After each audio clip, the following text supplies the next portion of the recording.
Okay, so let's keep going with Adorno and Horkheimer. I'm probably going to zip through the rest of it.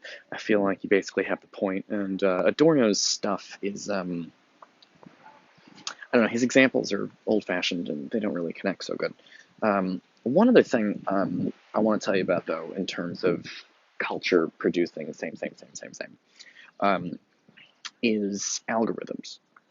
Algorithms are the sort of, actually, I shouldn't have used that word because I'll tell you the truth, I'm not 100% sure I understand what it means, so I'm not going to say it. I take that back. See, I could delete the video and start it again without making an error of that type, or look up algorithms and come back and pretend I knew it the whole time, but I don't feel like it. Um, so what I want to tell you about is when you watch something on Amazon, it immediately says, oh, if you watch something a lot on Amazon, it'll suggest something to you. It'll say, oh, people who like this also like this other thing. And that's nice. Honestly, a lot of times they're right. I'll be watching a horror movie and I'll be like, well, here's a different horror movie from, a similar director. And I'll be like, shit, that does look good. I want to watch that. Um, Netflix does the same thing. Netflix, it knows what you're watching and it suggests other similar things. It says people who like this also like this other thing. Um, YouTube also does this. When you watch a YouTube video, you watch one video, and then immediately it follows up with, it gives you 10 suggestions to what are you going to watch next. Well, and here's the thing about, it's an algorithm. It's like a computer thing that suggests these things to you. Here's the danger of the algorithm.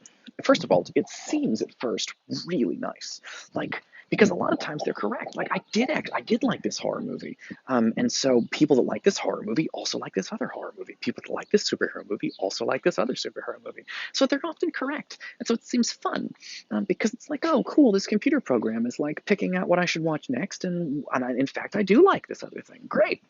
Um, it seems fun. It seems harmless.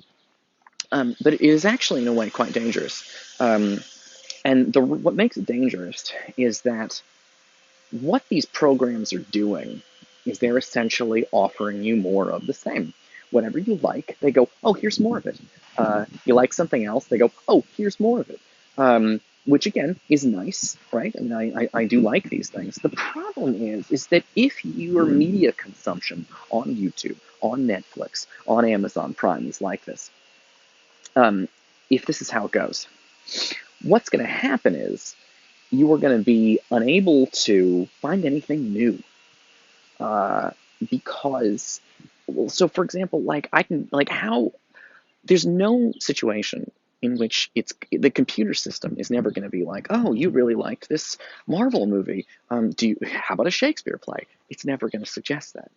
The computer is always going to suggest, if you watch a Marvel movie, they're going to suggest another Marvel movie. They might suggest a DC superhero movie as far as it goes, but they're not going to be like, oh, I see you enjoyed Guardians of the Galaxy too. Would you like to try Hamlet? They're not going to do that. Um, and the problem with that is how are you ever going to grow as a person if you are just watching what is essentially the same thing over and over and over and over again?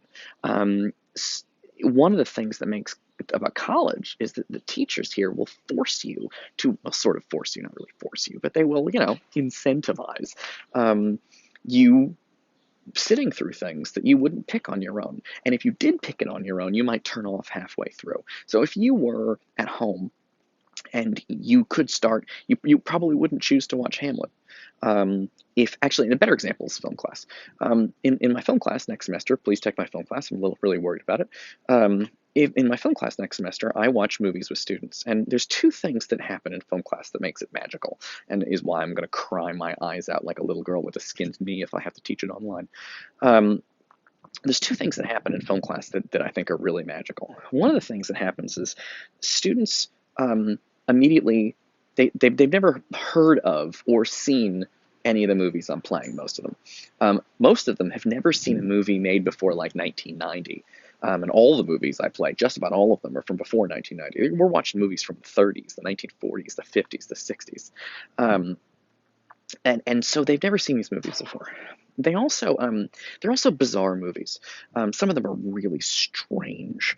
I start out the semester with a science fiction movie in which just nothing happens. It's 2.5 hours of just like nothing. It's so quiet. Some people think it's the most boring movie ever made. I love it. I think it's perfect. Oscar Wilde would love it. It's got a great sense of style. But there's no guns, there's no pretty girls, there's no aliens. Well, maybe there are aliens, but there's no guns, and there's no pretty girls, and there's no fight scenes, there's no action in it at all. There's no talking in it for the first 45 or nearly an hour goes by, and there's no talking in it at all. So my students, if they would never choose to watch this movie, and if they did choose to watch this movie, they would turn it off halfway through. Um, what, but what they discover is if I am there with them and I sort of make them watch it. I mean, obviously they're free to leave the room, but most of them don't. Although one time I did have several students during this movie that just got out of their chairs. Students that I liked, students that had taken previous classes with me, got out of their chairs and just laid down on the ground and gave up. Because it's like such a crazy experience to watch a movie where, because my students are used to movies where lots of exciting things happen very frequently, like in the Fast and the Furious movies or the Marvel movies. And this was a movie where just nothing happens for a long, long time. So my students tell me they never would watch this movie, and if they did watch this movie, they would turn it off. Because it's so boring, or they'd be on their phone, and I kind of yell at them not to be on their phones during the movie. But when it's over, they say something to me that it's always fun and surprising, and I love it so much. They say, that movie was actually really good. I kind of liked it. Because college gives you a chance to spend some time with some books and some movies that you wouldn't normally do. You would, for example, none of you at home would probably be reading the kind of theorists that we're reading in this class. I mean, you're not going to go be like, you know what, I'm going to go to the bookstore and purchase a copy of Horkheimer and Adorno's Dialectic of the Enlightenment from what the hell year is it, 47? You're not going to do that on your own, but you'll do it here. And when you do it here, you're like, oh shit, I really learned something. And that's why you have an opportunity to grow and to change and to expand. Whereas what Amazon and Netflix and YouTube do is they don't give you a chance to grow and change and expand. What they go, well, do you like The Walking Dead? Here's another zombie movie. There's a spin-off series called Fear of the Walking Dead. Awesome. Actually, my favorite example of this is the CW has these superhero shows.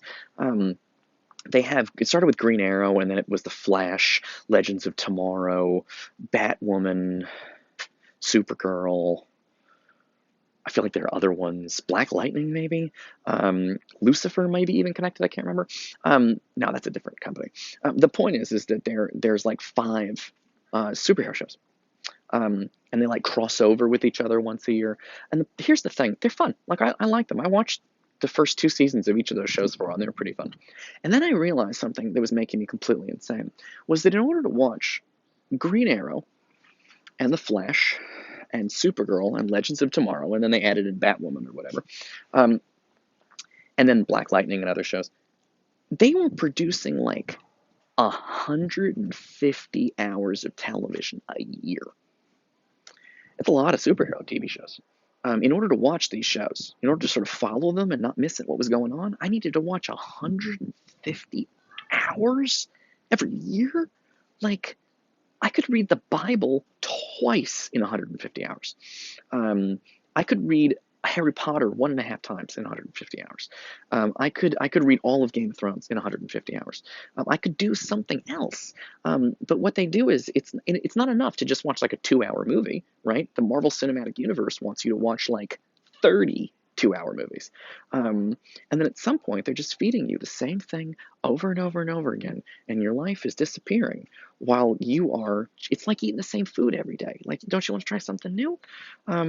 I understand. Look, I also enjoy, Wendy's spicy crispy chicken sandwich, but maybe you want to try a new kind of food that you've never had before, like sea urchin. I'm a very big fan of sea urchin, or like very expensive stinky cheese from like a proper cheese shop. I think we had a conversation in class about farmers market honey. You got to try something new sometimes. Otherwise, how are you ever going to grow or change? And maybe you don't want to grow and change. Certainly, the people that make these things don't want you to grow and change. They want you to stay exactly the same, because when they show you these shows, you're buying Marvel movies, all your money is going to Marvel. It's all going to the same place, Amazon, Marvel, Netflix.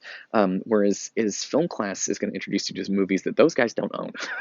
And it's a very different experience. So this is part of, the idea is this is one of the ways in which culture manufactures, not only so that your life is the same, but everybody's lives are just like your lives, because all the movies you're watching on repeat, on repeat, on repeat, are the same movies everybody else is watching on repeat, on repeat, on repeat. And this results in a culture where everybody's pretty much the same.